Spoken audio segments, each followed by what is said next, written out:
Magandang gabi, Nel. Ano pa ba ang mga importanteng issue ang tinalakay ng Pangulo? Yes, yun ang pagpapanatili nga ng kapayapaan sa rehiyon ang kabilang sa mga binigyan diin ni Pangulong Ferdinand Marcos Jr. sa kanyang mga dinaluhang mga pagpupulong ng ASEAN leaders dito sa Lao PDR. Sa ambush interview kay Pangulong Marcos, sinabi niya na sa kanyang mga intervention sa mga pagpupulong ng ASEAN leaders, binigyan diin niya ang pagsunod sa rule of law at United Nations Convention on the Law of the Sea o UNCLOS. Ito ay sa gitna ng patuloy na tensyon sa West Philippine Sea. Ang mga isyung ito ayon sa Pangulo ay detalye pa niya sa mga susunod na araw. No, I didn't specify the details, but that's the general principle of the adherence to the rule of law and the UNCLOS. And just as a general thing, we will have a chance to get into more detail maybe in the next couple of days.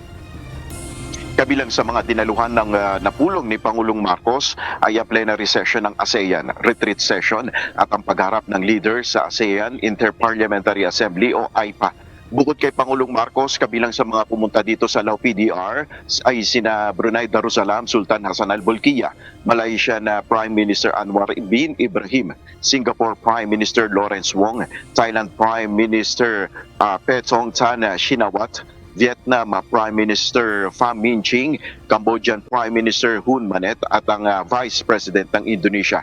Mamaya naman na June ay dadalo ang Pangulo sa ASEAN and Business Summit kung saan siya ay naman ay guest speaker dito.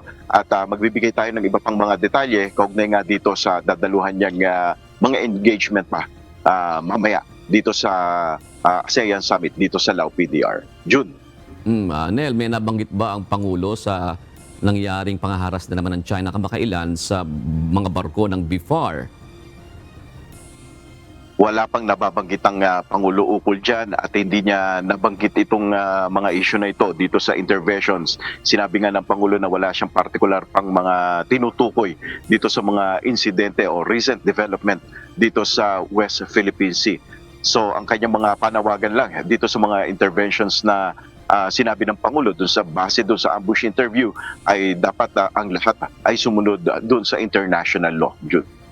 Pero kasama ba sa mga intervention na sinasabi ng Pangulo itong mga nagpapatuloy na naval military drill dito sa bansa kasama ng mga kaalyado ng Pilipinas, Nel? June, sa ngayon, inaabangan pa natin yung iba pang mga detalye dito sa mga interventions. Sabi nga ng Pangulo kanina nung ambush interview natin ay nasa 4 na interventions lamang yung kanyang mga inihayag dito sa ASEAN Summit. At kumbaga ito ay general statement lamang. At yung ibang mga detalye, yun yung ating mga aabangan. Pero yung mga particulars ay wala pa tayong mga ideya, pero sa mga base doon sa ating mga pagtatanong, base doon sa impormasyon doon sa loob doon sa nangyaring summit ay yun nga, in general statement yung pagsusulong ng kapayapaan sa region, particular na din na tinutukoy diyan ng Pangulo, yan diyan sa South China Sea. Yun. Maraming salamat, Nel Maribuhok.